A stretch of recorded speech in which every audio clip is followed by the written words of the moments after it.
My name is Jonathan Miller, and until recently, I considered my life quite ordinary. I'm 35 years old and work as a manager in a large electronics manufacturing company.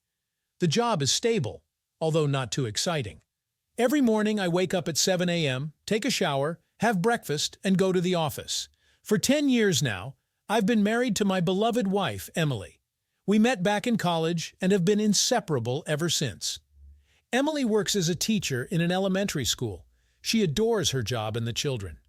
We don't have kids of our own yet, but we're thinking about having a baby in the near future. We live in a cozy house in the suburbs. Our home is a typical example of the American dream. A well-kept lawn, a white picket fence, and a spacious living room. Emily and I love hosting barbecues for friends and relatives in the backyard. Emily's parents, Karen and Tom, live nearby and visit us often. I have a good relationship with my in-laws. Tom is a joker and is always ready to help with any household problem. Karen is a caring and affectionate woman, incredibly attached to her daughter. All in all, my life was flowing smoothly and predictably without any upheavals, until one incident that divided my life into before and after. One day, while sorting through old papers in my desk drawer, I came across an envelope with my name on it. The handwriting was familiar to me. It was my mother-in-law, Karen's. With some trepidation, I opened the envelope and began to read the letter. From the very first lines, it became clear that this was no ordinary friendly message. Karen wrote that she had long harbored feelings for me that went beyond the usual relationship between a son-in-law and mother-in-law. She admired me as a man, spoke of my attractiveness and charm. "I know these feelings are wrong and unacceptable," Karen wrote, "but I can't keep silent any longer. Jonathan, you occupy all my thoughts. I dream about you and imagine what it would be like to be with you. Forgive me for this weakness." I was shocked. Never before had my mother-in-law given any reason to suspect she had any special feelings for me. Our relationship had always been warm and friendly, but nothing more. And now this confession, like a bolt from the blue. My first impulse was to destroy the letter and pretend nothing had happened, to act as if I had never read those lines, to continue living as if nothing had changed. It seemed the most sensible and safe option. Questions swirled in my head. How long had Karen been harboring these feelings? Why did she decide to write about them? And most importantly, how could I look her in the eye when we met, knowing about her secret thoughts and desires? I hid the letter back in the envelope and shoved it into the farthest corner of my desk drawer. I need to forget about this, I told myself. But forgetting proved not so easy. Karen's words, her confessions, kept popping up in my memory, giving me no peace. Several weeks passed since the discovery of the letter.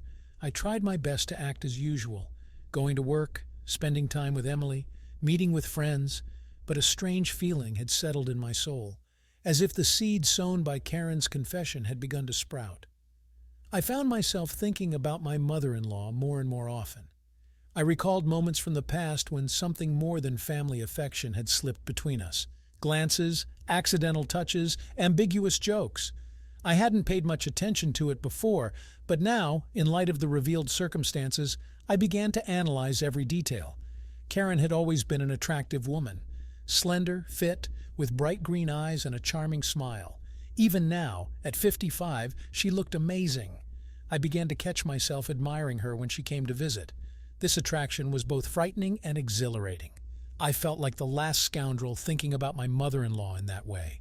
But at the same time, somewhere deep inside, the flame of temptation was igniting. What if for a moment I imagined what it would be like to give in to the forbidden desire? I hated myself for these thoughts. I told myself I should only think about my wife, our family, and our future. But the harder I tried to get Karen out of my head, the more insistently she returned. My inner struggle seemed to have no end. On one side, duty, loyalty, moral principles. On the other, growing attraction and a thirst for something new and exciting. I was torn between two poles, not knowing what to do. After a month of my emotional torment, I made a decision. I needed to meet with Karen alone once and talk directly about the letter, to find out what was behind her confession. Perhaps it was just a moment of weakness that she already regretted. An honest conversation would put everything in its place. I began to look for excuses to visit my wife's parents more often. Sometimes I needed help with repairs. Other times advice on choosing a gift for Emily. Karen was always happy to see me and readily agreed to meet. We began to have long conversations, discussing various topics. At first I felt awkward, but gradually the tension subsided. Karen was an excellent conversationalist, intelligent, sensitive, with a great sense of humor. During these conversations, it was as if I was rediscovering my mother-in-law. I saw in her not just my wife's mother, but a self-sufficient, interesting woman with her own rich inner world. I realized that I was drawn to her not only physically, but also emotionally. One day, when we met once again under the pretext of choosing a gift, the conversation turned to the letter. We were sitting on the veranda, sipping iced tea. Karen looked embarrassed and at the same time determined. "John, I have to apologize for that letter. I don't know what came over me. I guess it was a midlife crisis." She laughed nervously. "It's all right, Karen. I understand. Feelings are a complicated thing and not always controllable. And what do you think about it yourself?" She looked me straight in the eye. "Be honest." I hesitated, not knowing what to say. Confess my reciprocal feelings? Pretend the letter hadn't affected me at all? My mouth went dry with excitement. "To be honest, your confession made me look at our relationship in a new way. I never thought of you in that sense, but now—" My voice faltered. Karen moved closer. Her hand rested on my palm. That gesture seemed to break some barrier. What happened next is a blur. I remember heated whispers, confessions, kisses that made my head spin. We began to see each other more often, no longer hiding behind plausible excuses. Our secret affair began, full of passion and forbidden fire. After each meeting, I felt both euphoria and excruciating shame. But the desire to be near Karen outweighed everything else. Our dates with Karen were becoming more and more explicit. Stolen kisses, passionate embraces, caresses that made the heart sweetly freeze. I was discovering hitherto unknown facets of sensuality in myself. One day, when we were once again overwhelmed with desire, we couldn't resist and made love. It happened at Karen's house while Tom and Emily were at work.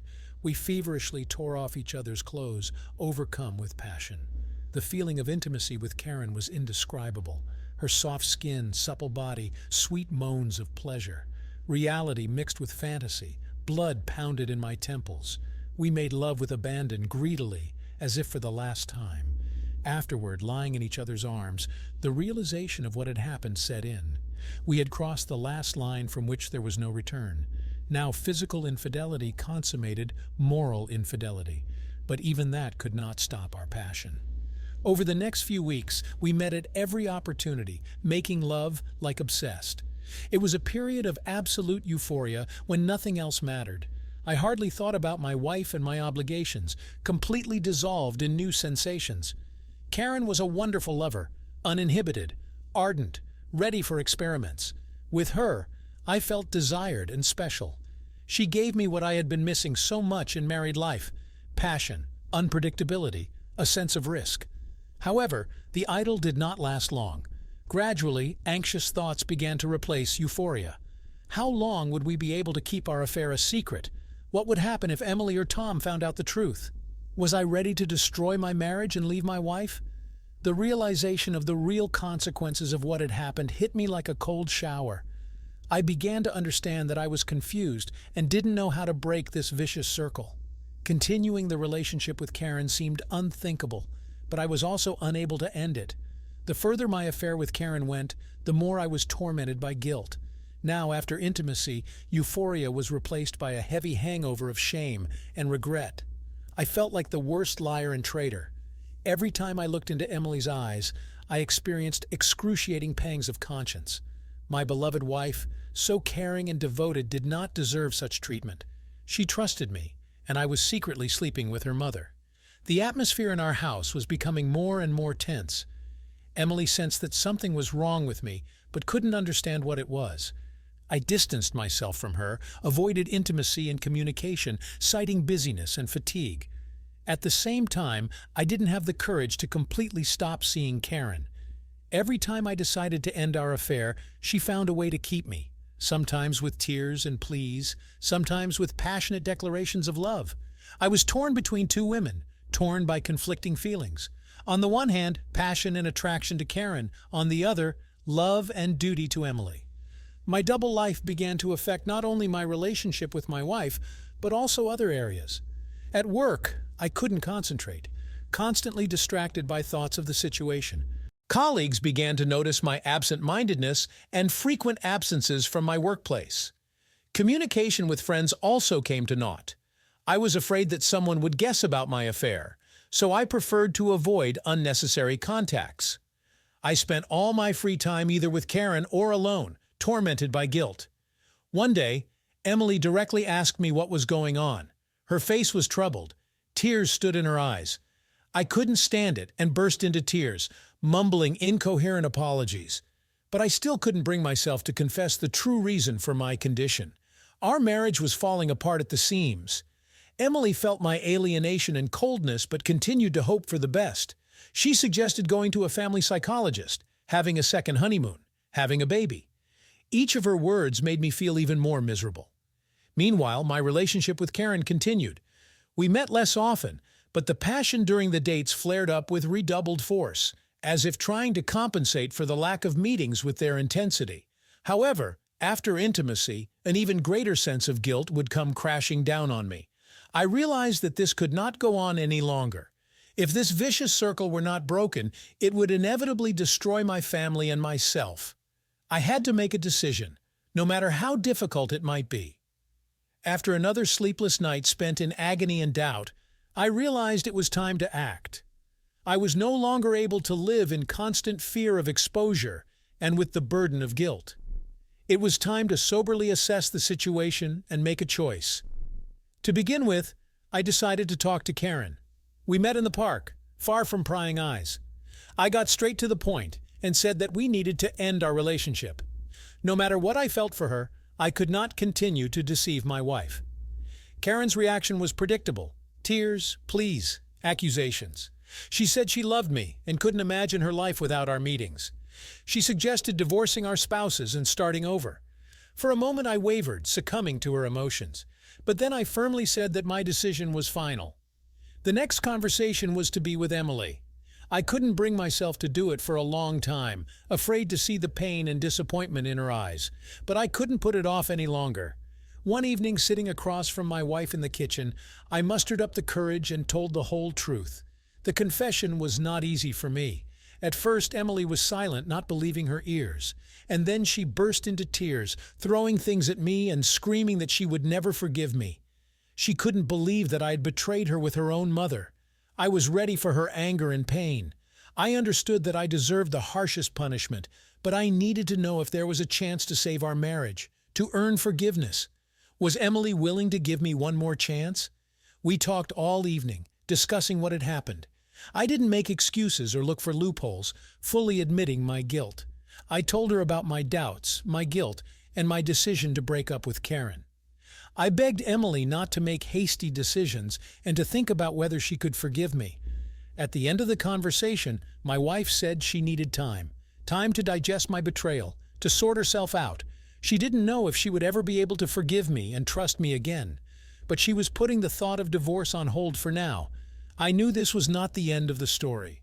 A long and difficult path of restoring our relationship lay ahead, a path full of pain, resentment, and mutual recriminations. But I was ready for anything, just to earn the forgiveness of the woman I loved and save my family. A month has passed since my confession, a month that was not easy for Emily and me. At first, my wife would flinch at my every touch, as if I were a leper. She would look at me with silent reproach, sometimes breaking into screams. I patiently endured her pain, knowing that I was the cause of it myself. I never saw Karen again. Only once did she send a message asking to meet, but I ignored it. I knew that any contact with her would be a betrayal of my wife. My mother-in-law was now off-limits to me. Emily and I started going to family therapy. At first, it was difficult for me. I wasn't used to baring my soul to strangers. But for the sake of saving my marriage, I was ready for anything. The psychologist helped us learn to hear each other, not to withdraw into ourselves, to work through the pain. Gradually, our relationship began to improve. Emily no longer shied away from me. She looked at me more gently. One evening, lying in bed, she even took my hand. That simple gesture gave me hope that not all was lost, but I understand that there is still a long way to go. Our marriage is unlikely to ever be the same. The wound of my betrayal was too deep, but I am ready to spend my whole life healing that wound, regaining my wife's trust and love. What will happen next? It's hard to say. Will Emily forgive me completely? Will we be able to start all over again? Or will my mistake forever remain an invisible crack in the foundation of our marriage? I don't know, but I do know for sure that I will do everything in my power to atone for my guilt. My story doesn't have an unambiguous ending. As in life, everything is intertwined and fragile. But one thing I've learned for certain, infidelity is a one-way ticket, a step that cannot be undone without destroying the lives of loved ones. And the only right path is to remain faithful to those who love us. Cherish your loved ones. Don't give in to fleeting temptations, no matter how alluring they may seem. Remember that a few minutes of pleasure can be paid for with years of suffering and loneliness. Love those who are near you and be faithful to them. That is the essence of true happiness.